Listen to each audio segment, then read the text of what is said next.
бас уулзалтуудаар би яригдчихсан. Өнөөдөр Монгол улсын ерөнхийлөгчдөр нэмэх нь монголчууд буюу ард иргэд намайг сонгосон та нар байж энэ засгийн газар их хурлыг хөдөлгөнөө.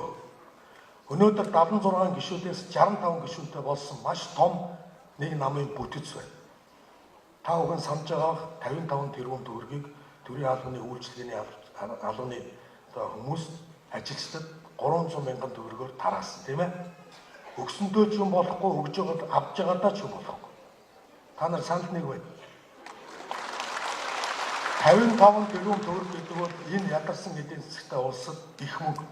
1 тэрбум төгрөгөөр нэг цэцэрлэг барихад 55 цэцэрлэг барих. Ийм мөнгийг 300 мянга буюу нэг үйлчлэгээний ажилч нь 300 мянгаар тараасан. Энэ мөнгө мэдээж ирээний зах руу явж байгаа.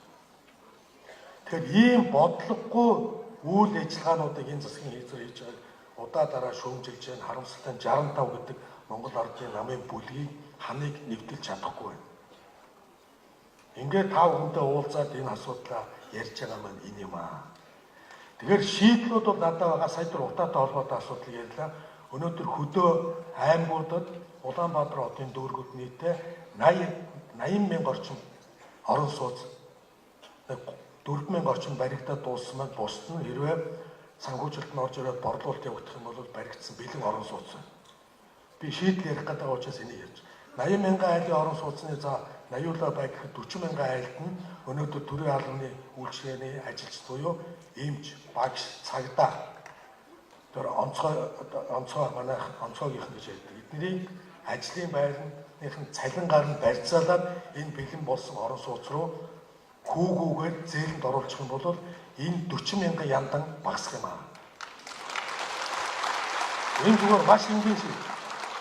Засгийн газрын хурал дээр ихэнх судалгаа тооцоонуудыг гаргасан 15 мянга орчим төрийн албаны үйлчлэгээний ажилтнаа санал асуулга гар утсаар нь явуулсан. Ихэнх нь 10-аас 15% урьдчилгааг бид нар төлж чаднаа. Жишээ нь нөхөр цагдаа гэр бүлийнх нь хүн эмч байгаа энэ хоёрын орлого бол тэр орон сууцыг төлөөд авах боломж байгаад байгаа.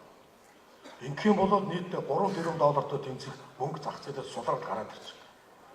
Барилгын орон сууцнд оруулсан банкнуудын муу зээл сударчж байгаа юм. 40 мянга орчим айл яндангаас салаад хүүгүү орон сууцнд цалингаараа барьцаалаад орчиж байгаа.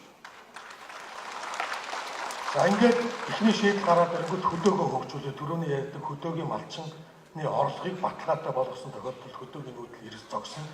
Ингээд боловсруулсан түүхий дээр бодлогоороо үйлдвэрээрээ экспортод оруулах. Энэ үйлдвэрүүдэд, долларын үйлдвэрүүдэд Монгол банк мөнгө гаргаад 180 орчим сая доллартай тэнцэх төгрөгийг хэвлээд хүүгүү зээл өгчөөж бид нар урд хөршин орж ирж байгаа доллар авж байгаа өрсөлдөөнийг давж гарах юм байна.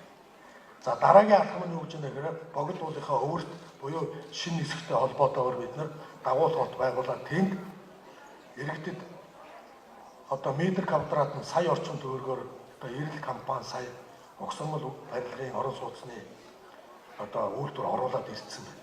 Метр квадрат сая гэдэг бол өнөөдрийн зах зээлээр хямдхан.